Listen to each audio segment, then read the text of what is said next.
Hello guys! This night was very loud inside Russia as the inexpensive Ukrainian drones kept destroying very expensive Russian military objects. Starting with an oil refinery, I know you've missed that. So the oil refinery really far away from the Ukrainian border on the far east of Russia was targeted. Then another damaged object is a factory of explosives in Nizhny Novgorod. And to make it more interesting, more Russian, another bomb was dropped by a Russian aircraft on the Russian Belgorod region. And I record this video during an air raid alert, a missile danger. And you may say me, this is nothing new, but I will continue. This air raid alert is in ORYOL region of the Russian Federation. Could you imagine something similar at the start of the full-scale invasion back in 2022, when many thought Ukraine can stand for a couple of days or weeks, but right now dozens of Russian war regions turned into a war zone? And no, not because of Ukraine, but because Putin and his population wanted war, and they got war. So let's continue our Russian geography lessons in this video. My name is Anna, I'm from Ukraine, I'm in Ukraine, and if you want to see the defeat and demilitarization of Russia, actually the only working peace plan, subscribe, we discuss all of that on the channel. I was surprised to learn from official Telegram channels that right now there is an air raid alert in ORYOL region of the Russian Federation. They actually expect missiles. Well, they don't have to worry because Ukrainians only target legitimate objects, military objects, like arsenals, factories of explosives, military air bases. But still, do you see this tremendous shift? Lots of Russian regions are already a war zone. And people in ORYOL region can actually hear the sounds of air raid alerts. That is the best message to demonstrate, no, not everything goes according to Putin's plan.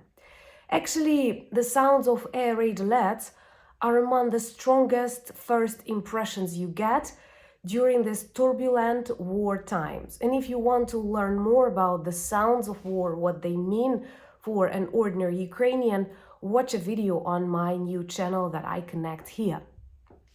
And this night was really loud on a number of Russian military objects, and let's start perhaps with the most important one targeted by Ukraine, and that is an oil refinery in Khabarovsk region in the city Komsomolsk-on-Amur. And oh my God, they literally name almost every Russian city, Russian village in honor of various communist leaders. They did not change it after the fall of the USSR, and that is another proof. Russia is very much a communist country, and Russia dreams to restore the Soviet Union. So inside that Khabarovsk, which is far east of Russia, they have an important oil refinery, the one targeted.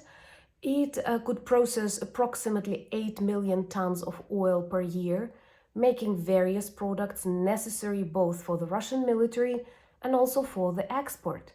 And a different direction of export, because actually this oil refinery is closely located to the Pacific already. So just imagine what distance that is. I hope soon we will learn more, whether it's drones or a kind of different work, but this is beautiful. Same as the fire on the object, because a number of buildings were targeted, and among them a very high tower, approximately 50-meter high, and it is all covered in fire. Of course, there are tons of photos and videos. Russians are not very media literate, and they keep spreading this information. You know, during wartime, you are advised not to share such information because it helps your enemy to improve the, accuracy of attacks. But this is definitely a message to a lot of people in Russia that not everything goes according to the plan. Definitely the Blitzkrieg failed. And I think more and more of them realize war is not something you can like if it happens on your territory. Please share these videos if you share my opinions and subscribe if you're new. Please forgive my voice. I don't feel that bad as I sound, but it's all because we have snow in April, and perhaps that's something that my body does not accept. Another very important object targeted this night was a factory of explosives in Nizhny Novgorod region. A very important fact, after I drink some tea. I'm sorry if you hear my sipping, that's because of a microphone. But that's what makes us real, right? Including real friends. So, a factory of explosives targeted in Nizhny Novgorod is not targeted for the first time. Ukrainian drones visited it back in 2024, and the Russian air defense, even knowing about this problem, can do nothing. Actually, millions of Russians ask questions. What's wrong with the air defense? Who's responsible for that? Why don't we have enough air defense systems if we started the war? So this is an important message again.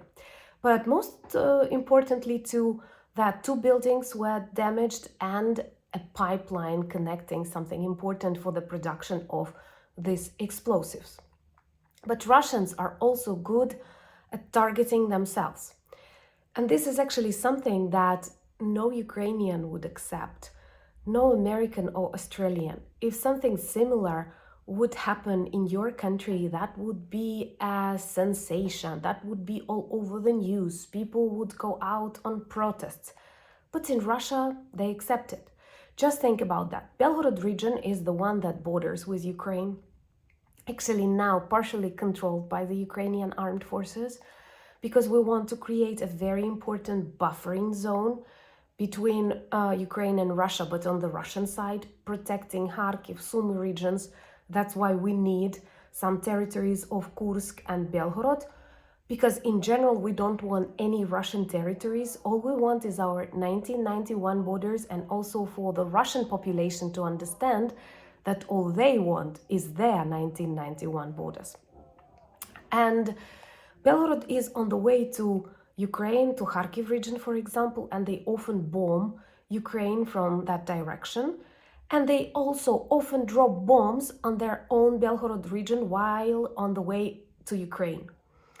That's insane, because since 2025, just think about that, Russian pilots dropped 50 big fab bombs on their own Belgorod region. And this happened yesterday. And one more bomb was dropped in front of a car. There is a huge hole on the road, and the driver was damaged. He's in the hospital. And no, Russians take it as something normal. That is what normal inside modern Russia. In 2024, Russian air forces dropped 165 bombs, and these are like 400 kilograms of explosives in one bomb. So they dropped 165 bombs on their own Belgorod region during a year. And in a very classical Russian way, they describe it as unplanned release. Unplanned release. So from this Russian perspective, any failure can be described as success. Just as, you know, there's tariffs and then end of tariffs, just like the best deal maker. We have to be very careful not to let these lies, this manipulation fool us.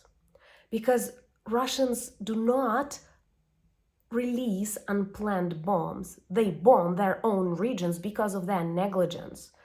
And Trump declined the tariffs not because he has a good heart or he is a great deal maker, but because more and more people tell him that he actually destroys the very strong American economy with such approach. So we go through a very complex period, not only from the military point of view, but also from this like mental point of view. And that's why it's so important to remain in strong, healthy, kind communities like our channel. Remember to join if you're new. Also follow my other Civilian Perspective weekly channel, Anna Danilchuk. And of course, I'm always happy if you join me on X. I'm fighting there. On Instagram, I share more of everyday life there. Blue Sky, Threads, and of course, we have an amazing Discord community. Check the merch shop for lots of good items that work well as reminders and conversation starters about Ukraine.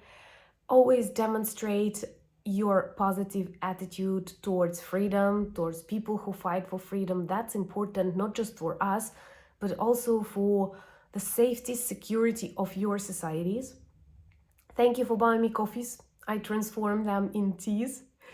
Thank you for becoming patrons and sponsors of the channel and helping me film more and start some important, for me personally, and I hope for you, projects. You know I love you. Thank you so much. Slava Ukraini!